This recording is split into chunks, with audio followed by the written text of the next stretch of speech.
Good afternoon and welcome to the ILC Conversations, which this year is brought to you by the Future of Work podcast series. We're coming to you from the ILC, the 113th International Labour Conference here in Geneva, where every day we explore a special topic. And today we're talking about the Maritime Labour Convention. I have a question for you. Where do you think the clothes that you wear, how are they transported? The houses that you live in, the material that builds them, how is the material transported? The food that you eat, the petrol that you use, how is it all transported? Well, you'd be surprised to know that 90% of it is moved by sea. And this is because seafarers work very, very hard in order to ensure that your goods and your services are delivered every day. And this is why the Maritime Labour Convention is so important. So we're here today to discuss the MLC, or the Maritime Labour Convention. Its mechanisms, we're often told, is what makes this particular convention so different and special. And with us today to discuss this is a fantastic panel. I'll start from Lou over there. We've got Lou Camoying Valdez, who's the head of the Human Rights Section at the Filipino Mission here at the UN and other international organizations. Mark Dickinson, who's come from London especially to talk to us today, and who's the Seafarers spokesperson at the Special Tripartite Committee of the MLC. Welcome. Beatriz Vacotto, our very own head of Maritime Unit here at the ILO. And also a big welcome to Max Johns, who also came in to talk to us today, who's the former Shipowners spokesperson at the Special Tripartite Committee of the MLC. A very warm welcome to our panel today. Beatriz, if I can start with you. What makes the MLC so special, and what can it teach us about setting conventions that impacts people in a positive way? Thank you, Zaina. So the ILO has many innovative features. One is that it consolidates conventions and recommendations, more than 70 conventions and recommendations. So you have in one book all the holistic protections of seafarers' rights. Another specific characteristic is that it contains binding and non-binding provisions. And these non-binding provisions are telling the governments not only what to do, but how to do it. That's right. And they have proved very useful to support governments, inspectors, legislators, of course, seafarers and shipowners, but also the office when we provide support, guidance to governments, and when we have to tackle some serious violations of seafarers' rights. For instance, when they are detained in foreign ports in connection with crimes without access to a fair process. Here we have used these guidelines to defend them and to get them out of prison in many cases. But what I wanted to highlight today are two aspects that are key. One is the rapid amendment procedure, the simplified amendment procedure. I don't know if you know, Zaina, if we want to revise a convention at the ILO, we need to adopt a new convention. And so we start from all over again with a new convention, several ratifications, etc. So the MLC has a process whereby when seafarers, shipowners, and governments agree that there is a need to amend the convention, they identify a new challenge, a new situation, they can agree on that, they can adopt it. And we have a period of 3 years from the moment of the proposal to the entry into force of the amendment. And let me give you an example, even if we will discuss about this. Think about internet, social connectivity. When the MLC was adopted in 2006, we already had internet, but it was very expensive. It was difficult to have access to internet on board. Well, now it has become a common good that we all have access to. And last, in 2022, the MLC was amended to recognize this right to social connectivity to seafarers. And a final point I wanted to highlight is the issue that the MLC has a built-in enforcement mechanism. It's one of the only conventions at the ILO.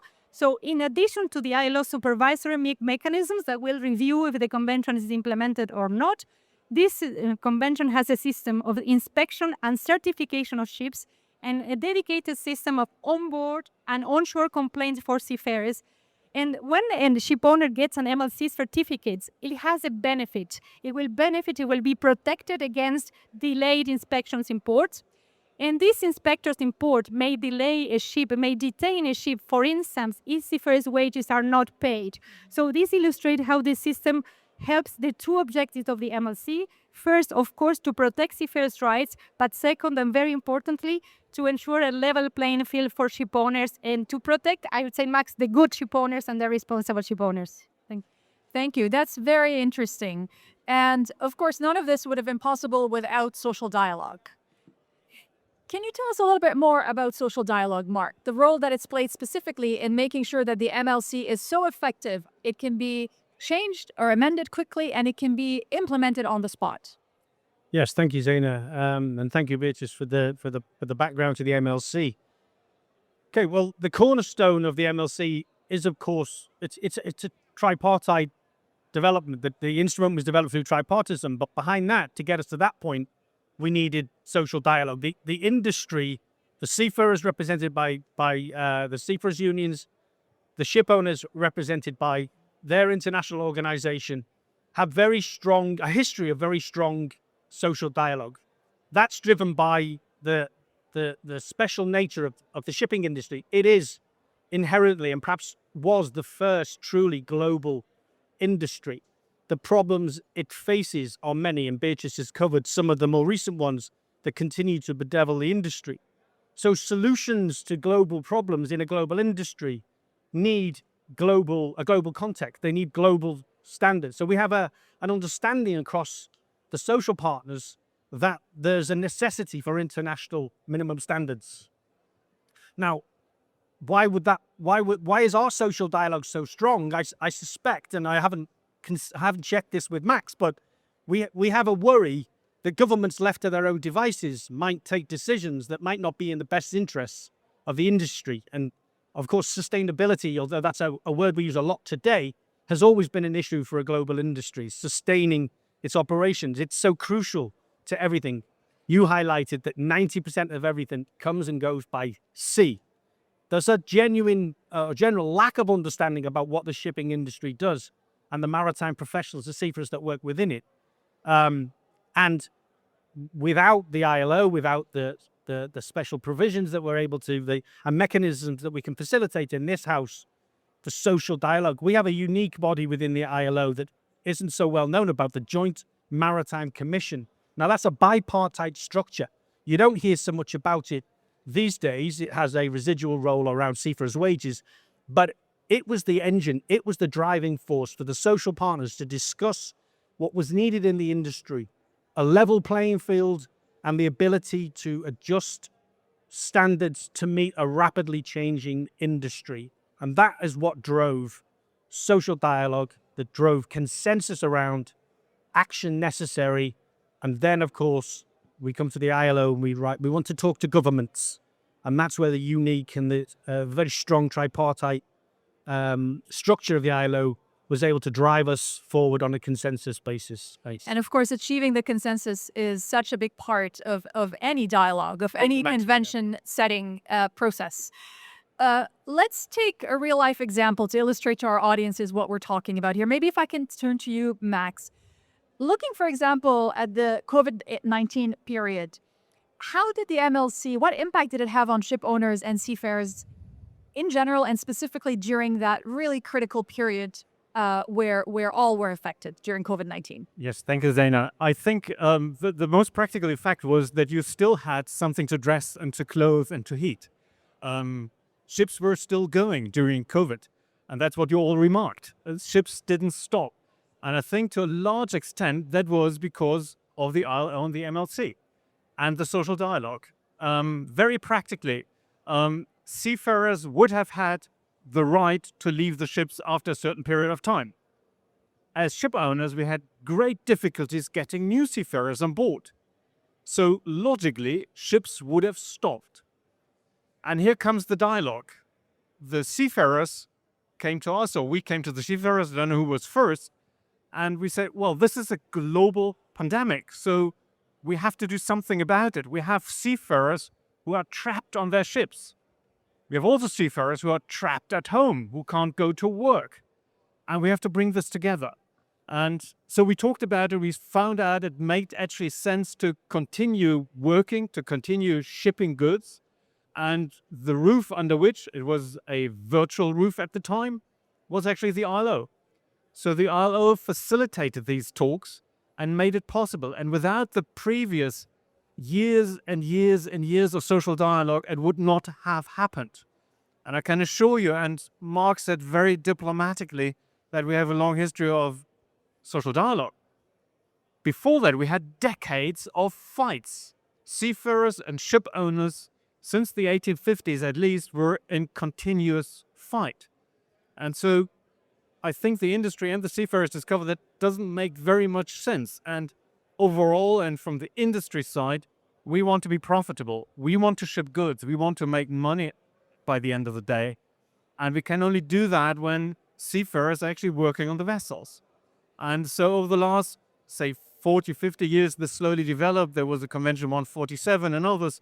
And slowly we build trust. And building trust takes not weeks or months, but many, many years. And that's culminated in COVID-19, when from one day to the other, we had to cooperate under circumstances we never foreseen.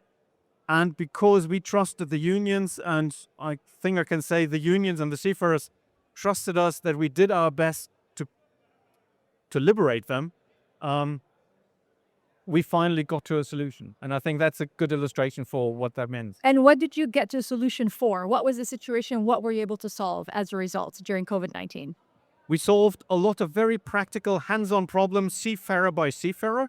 There was one thing where especially the ILO worked phenomenally. Lots of seafarers couldn't get home for up to 2 years. Other seafarers had to stay longer on board. Sometimes we actually had to break the rules, and you can only break the rules if you agree on that. Unilaterally breaking the rules doesn't make any sense, because then you lose trust. But here the social dialogue enabled us to talk about it. Together we could go together with the ILO, we could go to the governments and say, this is what we want, please make an informed decision on vaccinations, on repatriation, lots of other things which are utterly important for seafarers. But here you also see the role of the social dialogue is not only to be nice to each other within the industry, we also have to inform governments. So governments, politicians, diplomats have to make informed decisions, and they can't be experts in shipping. That you can't be experts in all industries. So our role in the social dialogue is to give the information, say what we agreed upon, so that then politicians can make the proper decisions. And here in the COVID-19, sometimes after many months, they eventually did, yeah. Great. Thank you very much. I mean, you've just brought up a really important issue, which is, the fact that in some cases, some seafarers were away from their families for 2 years. This is part of a wider reality whereby seafarers can be at times denied healthcare, denied the right to get off ashore, may sail for a long time without seeing their families, may face criminalization and the risk of being abandoned. So these are all, or potentially even sail through conflict zones, wars, piracy, you name it. So these are all pretty significant. In fact, the need to protect them from danger and risk is so important that the UN Human Rights Council adopted a resolution last year promoting and protecting the enjoyment of human rights by seafarers. And the Philippines was the country that sponsored this. And I'm very pleased to have Lou with us today, who played a key role in the whole process. Lou, can you tell us a little bit more why this was so important for the Philippines and what happened? Thank you, Zaina. So about a quarter of the world's seafarers are Filipinos. Protecting and promoting their rights and welfare is a societal value for our people and therefore a strategic imperative for our government. So during the COVID-19 pandemic, our government moved literally heaven and earth to bring thousands of Filipinos who were stranded in their ships and who had to go back home and, fulfill their, who have already fulfilled their contracts. So the MLC for the Philippines is an important normative framework and a protective tool for seafarers' rights. In fact, many of the key provisions of the MLC are incorporated in our domestic law, the Magna Carta of Filipino Seafarers, which was adopted in 2024. But of course, we know that the MLC is a product of its time, a product of painstaking negotiations and compromise among different stakeholders who may be united on many issues, but ultimately may have different bottom lines, which means to say that there's always a room for improvement in terms of substantive coverage of the MLC and implementation, especially in a world of crisis and change, whose shockwaves actually almost always impact a very strategic industry like the shipping industry and its seafarers. So this is why in 2024, the Philippines initiated the first ever Human Rights Council resolution on the promotion and protection of the enjoyment of human rights by seafarers, which was adopted by consensus by the Council and co-sponsored by 40 countries, mostly the major stakeholders in the shipping industry. So what does this mean?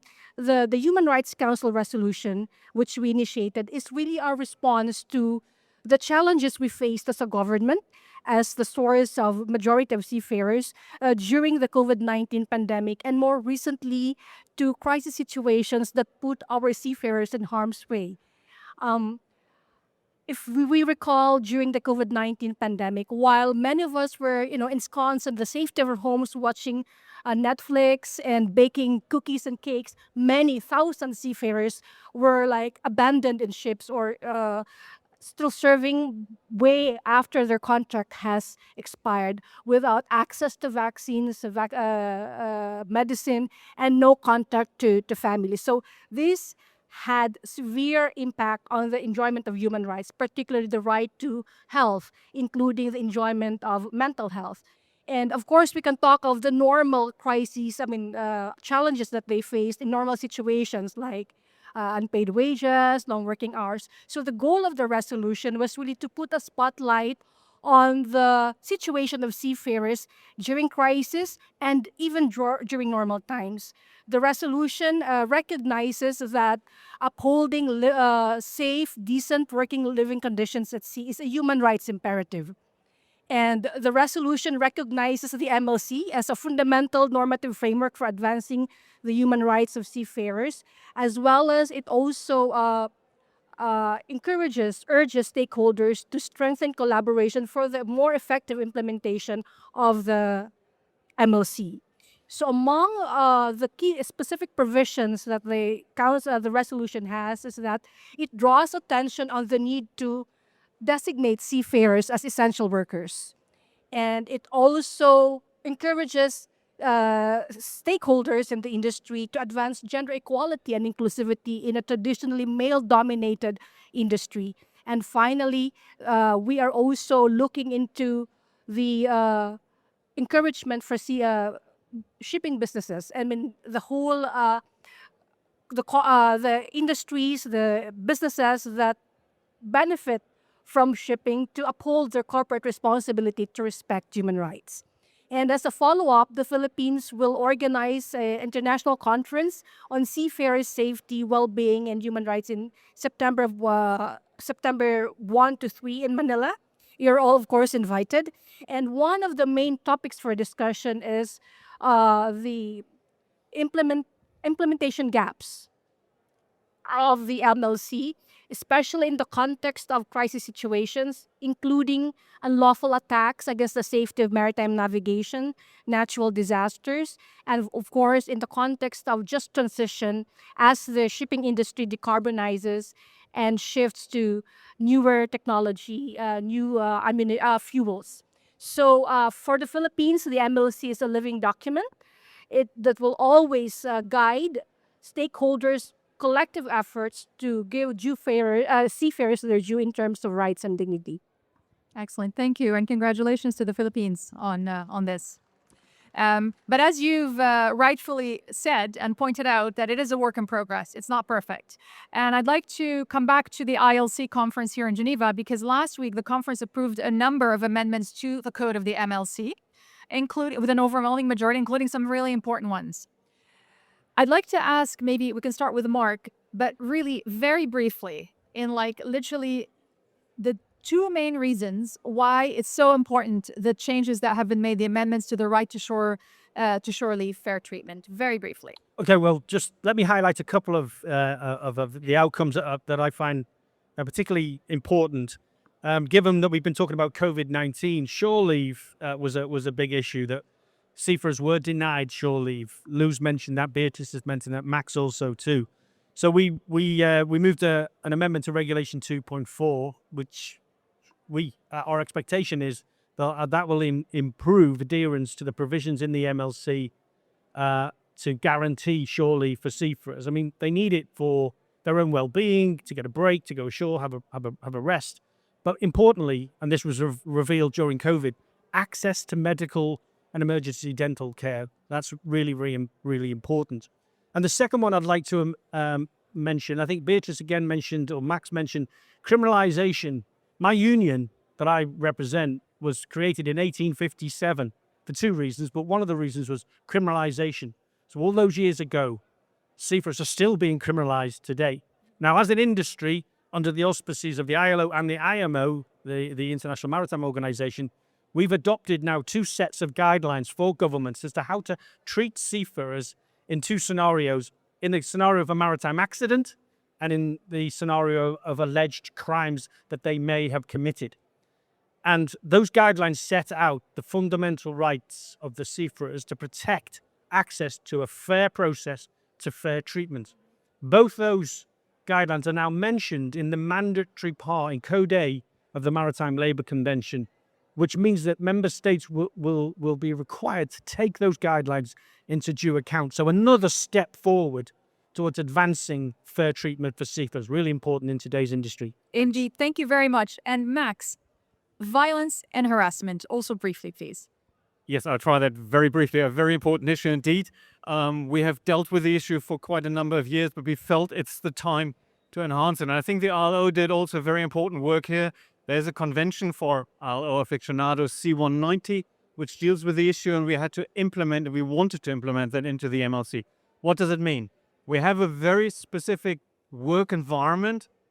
Seafarers work on vessels, sometimes weeks or months away from shore, away from families. So it's a very peculiar environment. You live and work together, and bullying and harassment can very easily filter in. And it's very difficult to filter it out. And so what we agreed upon here is that it needs a lot more, it needs to become essential part of the basic education for seafarers. So it's addressing the attitude. What does it mean that you have other people there, different people of different nations, different sexes, different orientations, and then also the concrete acts. Some of the acts are, of course, illegal. Others are, some people don't know exactly where they stand, and we had to take a firm stand here. This has to be outlawed. And again, so that's a special environment to work. The other environment is also very special. 2% are only women. So we always want to increase the women, the female part of the workforce. But if bullying and harassment still exists, or if there's a rife environment for that, women will enter the workforce maybe briefly, but they will leave very quickly. And that's what we currently do see. Women leave the workforce much faster than men. And we hope these amendments will now lead to that. And if I may, just a short last sentence to the rapid amendment. So this was a very good example where we couldn't wait for 10 years or so. An IMO amendment of a convention would take 10 to 15 years. No, we agreed here. The industry agreed. The ILO was there. Governments agreed. So we wanted to do something. Why wait for 10 or 15 years when we can agree in 2 years? Maximum 3 years. So this is coming quickly, and it's a good reason it comes quickly. And thanks to this procedure, it comes quickly. Unfortunately, this is all the time we have for today. We could have gone on for another 10 minutes at least. Thank you so much for listening and for being with us. And thank you to our great panel today. And we hope that you will be joining us for more conversations on the world of work. Now, don't forget to follow us on social media. You can find us on X at ILO, as well as Facebook at International Labour Organization, LinkedIn, International Labour Organization, Instagram, ILO at ILO_org, and YouTube ILO TV. Until next time, take care and goodbye from all of us here at the ILO.